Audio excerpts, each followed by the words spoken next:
আনন্দের সংবাদ, একই সঙ্গে অনেক ভালো লাগার একটা সংবাদ, বাংলাদেশে স্টারলিংক আসছে। মার্কিন প্রতিষ্ঠিত ব্যবসায়ী ইলন মাস্কের স্টারলিংক বাংলাদেশের বাজারে প্রবেশ করতে যাচ্ছে।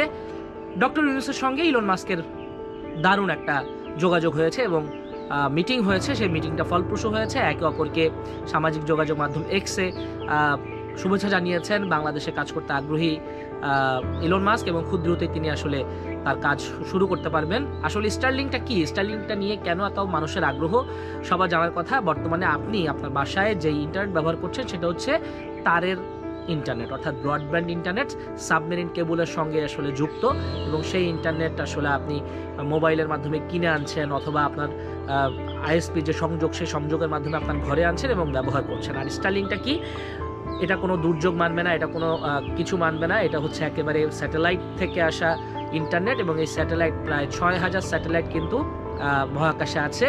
সেখান থেকে একটি রিসিভারের মাধ্যমে আপনার বাসায় যখন রিসিভার লাগানো হবে তখনই আসলে আপনি স্টারলিংক ব্যবহার করতে পারবেন, অ্যান্টেনাযুক্ত রিসিভার। তো এই রিসিভার কিন্তু ব্যয়বহুল, সাধারণ গ্রাহক আসলে এটা ব্যবহার করতে গেলে প্রায় 15,000 টাকা আসলে খরচ করতে হবে।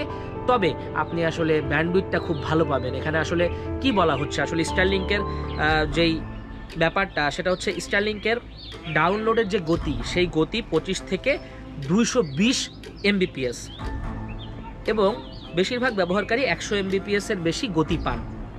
স্টারলিংকে আপলোড গতি সাধারণত 5 থেকে 20 MBPS এর মধ্যে হয়ে থাকে। ইন্টারনেটের গতি পরীক্ষা ও বিশ্লেষণকারী প্রতিষ্ঠান ওকলার গত জানুয়ারির হিসেবে বাংলাদেশে মোবাইল ইন্টারনেটে গড় ডাউনলোড গতি 40 MBPS এর কিছু কম, আপলোডের গতি 13 MBPS এর মতো। ব্রডব্যান্ড ইন্টারনেটের ডাউনলোড গতি প্রায় 51 MBPS, আপলোডের ক্ষেত্রে তা প্রায় 49 MBPS। তবে বাসাবাড়িতে সাধারণ গ্রাহকরা আরও কম ইন্টারনেট গতি পান।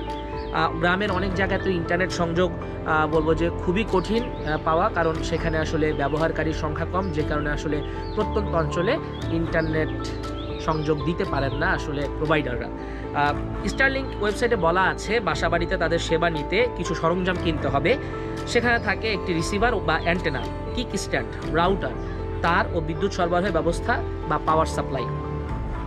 এটাকে স্টারলিংক কিট বলা হয়, যার মূল্য $349 থেকে $599 পর্যন্ত, অর্থাৎ 43 থেকে 74,000 টাকা লাগবে শুধু কানেকশনটা দিতে। হ্যাঁ, আবাসিক গ্রাহকদের জন্য স্টারলিংকের মাসিক সর্বনিম্ন ফি $120 বা প্রায় 15,000 টাকা। তবে কর্পোরেট গ্রাহকদের জন্য স্টারলিংক কিটের দাম ও মাসিক ফি দ্বিগুণেরও বেশি। তবে দেশ ভেদে দামে ভিন্নতা আছে। 3 বছর ধরে বাংলাদেশে ব্যবসা করার আগ্রহ দেখাচ্ছে স্টারলিংক। তাদের ওয়েবসাইটে কোন দেশে তাদের সেবা রয়েছে তা উল্লেখ করে একটি মানচিত্র পাওয়া যায়। তাতে বলা আছে চলতি বছর বাংলাদেশে এর যাত্রা শুরু হবার কথা। 2023 সালের জুলাইতে বাংলাদেশে স্টারলিংক যাত্রা শুরু করতে চেয়েছিল, কিন্তু তৎকালীন সরকার একটা বিষয় জন্য আসলে জিনিসটাকে আগাতে দেয়নি। সেটা হলো স্টারলিংক তার গ্রাহকদের নিরাপত্তা এবং প্রাইভেসি সেটা কিন্তু খুব শক্তিশালী অবস্থানে রাখে। তারা কিন্তু আড়ি পাতার সুযোগ দেয় না।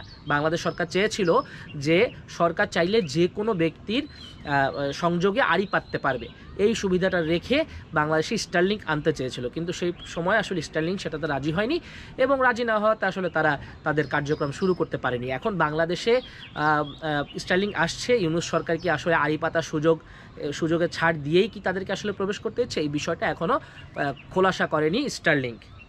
মূলত স্টারলিংক আসলে চ্যালেঞ্জের মুখে পড়বে লোকাল ইন্টারনেট প্রোভাইডাররা, কারণ সাবমেরিন কেবলের যে সংযোগ, সেই কেবল দিয়ে যে স্পিডটা পাওয়া যায় তার চাইতে অসাধারণ স্পিড পাবেন আপনি স্টারলিংকে। ওই যে খরচটা বেশি, যেমন আসলে ভালো জিনিসের দামটা বেশি, দামে ভালো, মানেও ভালো, তো সেই জিনিসটা আসলে স্টারলিংক। এখন স্টারলিংক বাংলাদেশে প্রবেশ করলে অনেক কিছু আসলে বদলে যাবে। এখানে ঝড় ঝাপটা থেকে শুরু করে ওই যে সাবমেরিন কেবল কাটা পড়া, লাইন ব্যাহত হওয়া, সেগুলো কিছুই থাকবে না। আপনি দাম দিয়ে কিনবেন এবং অনেক ভালো একটা সার্ভিস পাবেন। এখন 74,000 টাকা খরচ করে স্টারলিংকের কিট ঘরে এনে সংযোগ চালু করে 15,000 টাকা দেওয়ার মতো লোক যদি আসলে আপনি হন, তাহলে আপনি স্টারলিংক ব্যবহার করতে পারবেন।